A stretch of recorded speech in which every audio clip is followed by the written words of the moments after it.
Manajemen sistem tenaga. Kali ini kita akan membahas mengenai materi pertama dari manajemen sistem tenaga listrik dan proteksi. Di mana materi awal ini kita akan bahas mengenai manajemen sistem tenaga.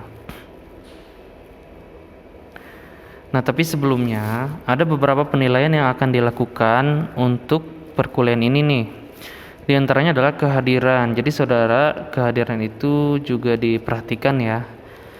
Kehadiran itu memiliki bobot sebesar 5%, kuis itu 15%, tugas diskusi setiap sesi itu 20%, UTS 25%, ujian akhir semester juga 25%, serta nanti ada tugas proyek yang nilainya 10%. Jadi saya harap semuanya ini bisa saudara penuhi secara maksimal agar nanti nilainya juga maksimal gitu ya. Nah, kita buka dengan pembangkit listrik. Sebetulnya kita sudah paham ya mengenai pembangkit listrik itu apa. Jadi pembangkit listrik itu merupakan suatu aktivitas konversi dari suatu energi lain menjadi energi listrik gitu. Misalkan PLTA. Pada intinya PLTA adalah pembangkit listrik yang menggunakan atau memanfaatkan air sebagai media konversinya atau alat yang dapat atau sesuatu yang dapat memicu konversi dari energi. Kalau air berarti kan potensial ya, dari energi potensial menjadi energi listrik yang dikonversi menggunakan generator gitu ya. Sama juga dengan PLTU, PLTG, PLTP, serta PLTD. Yang menjadi pembedanya adalah benda apa nih yang dijadikan sebagai media untuk konversinya gitu ya. Kemudian operasi dan perencanaan. Pada intinya pembangkitan energi listrik itu tidak semena-mena dilakukan tanpa adanya perencanaan gitu ya. Contohnya gini, ketika masyarakat membutuhkan beban sebesar kita katakanlah 50 megawatt gitu ya. Tentu untuk membangkitkan 50 megawatt itu operator atau si penyedia listrik itu perlu memperhatikan yang pertama bahan bakar, waktu penyalaan dan lain sebagainya. Jika tidak, tentu ada beberapa hal yang ada beberapa dampak yang bisa didapatkan oleh si penyedia listrik ini gitu. Pertama kerugian, kemudian pemborosan bahan bakar dan lain sebagainya. Jadi diharapkan pembangkitan listrik ini itu sangat efektif dan efisien. Jika beban yang dibutuhkan adalah katakanlah 50 megawatt, maka ya yang dibangkitkan sebesar 60 megawatt misalkan gitu. Jadi tidak serta-merta pembangkitan ya udah kita patok pembangkitannya itu terus 100 megawatt gitu. Tidak gitu ya. Kita ilustrasikan kebutuhan bebannya adalah misal nih di Indonesia beban puncaknya itu ini misal ya, ini bukan real ya. Beban puncak tahunannya itu sekitar 10.000 megawatt.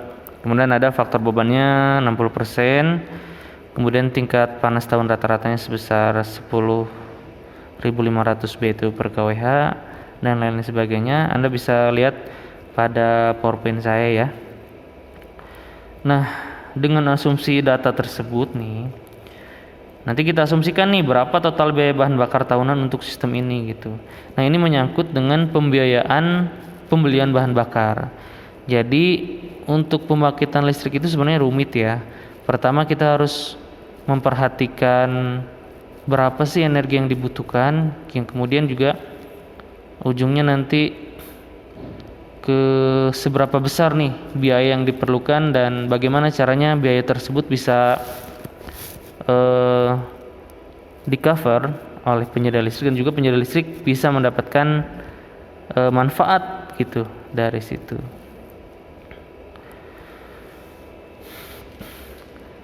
Setelah energi listrik dibangkitkan tentu kita harus disalurkan dong ke konsumen ya. Maka biasanya penyedia listrik atau dalam hal ini di Indonesia hanya PLN ya, itu melakukan saluran transmisi atau pembuatan saluran transmisi, dan ini yang unik adalah di Indonesia satu-satunya penyedia saluran transmisinya hanya PLN ya. Jadi PLN ya satu-satunya penyedia transmisi ini gitu. Nah, biasanya untuk saluran transmisi ini sebesar 66 kV, 150 kV hingga 550 kV nih kapasitasnya. Lalu kemudian pernah nggak saudara berpikir bahwa kenapa sih di kota itu jarang sekali ditemukan kabel listrik yang di atas gitu? Beda halnya dengan daerah-daerah yang kebanyakan itu saluran listriknya melalui udara gitu atau tiang listrik. Nah, ini cukup banyak faktor yang membuat pemasangan saluran transmisi ini dilakukan gitu. Jadi untuk di daerah perkotaan rata-rata penggunaan saluran transmisi adalah penggunaan saluran transmisi itu melalui bawah tanah. Kemudian untuk di daerah pedesaan mungkin itu biasanya menggunakan saluran transmisi udara ya. Ada satu fakta yang menarik bahwa jika saudara membuka satu percobaan tentang Tesla yang membangun satu menara untuk media transmisinya, di mana Tesla dulu menggunakan atau menamai towernya itu sebagai World Wireless System, di mana unik nih dalam saluran transmisi Tesla yang ini karena Tesla memanfaatkan elektromagnetik sebagai media transmisinya, sehingga antara satu wilayah dengan wilayah yang lain yang telah terpasang World Wireless System ini itu bisa bisa mendapatkan aliran listrik gitu melalui saluran ini gitu ya. Nah, Tesla ini juga sebetulnya memodifikasi percobaan Hertz ya waktu itu, dimana kita tahu bahwa Hertz ini salah satu ilmuwan yang sangat cerdas juga di kala itu, dan penelitiannya lebih ke gelombang atau ke frekuensi gitu ya.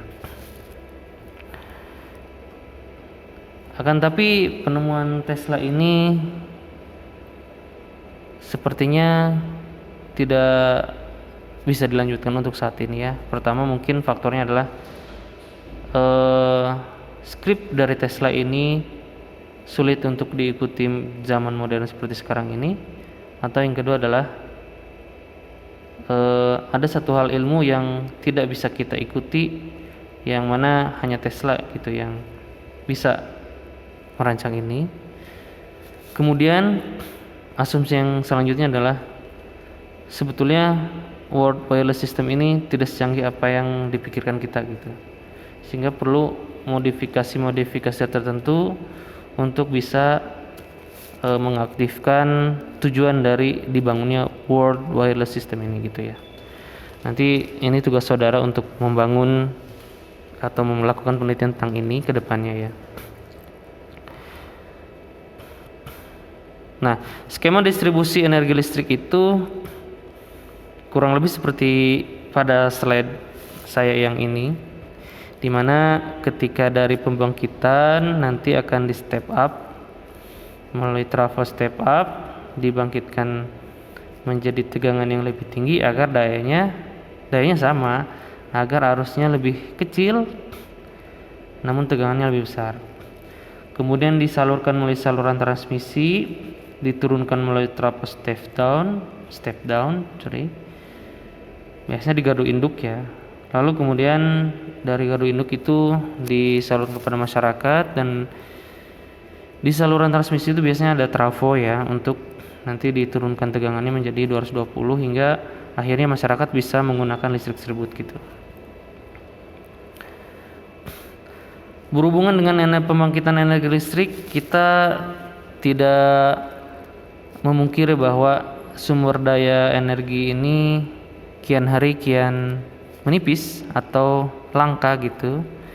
Salah satu contohnya adalah batu bara, di mana batu bara ini merupakan salah satu sumber untuk membangkitkan energi listrik yang sifatnya tidak terbarukan. Jadi ketika kita ambil batu bara ini berubah menjadi bentuk lain dan tidak bisa menjadi batu bara kembali itu tentunya. Jadi ketika diambil dari alam, ya udah, alam itu sudah tidak ada lagi batu bara.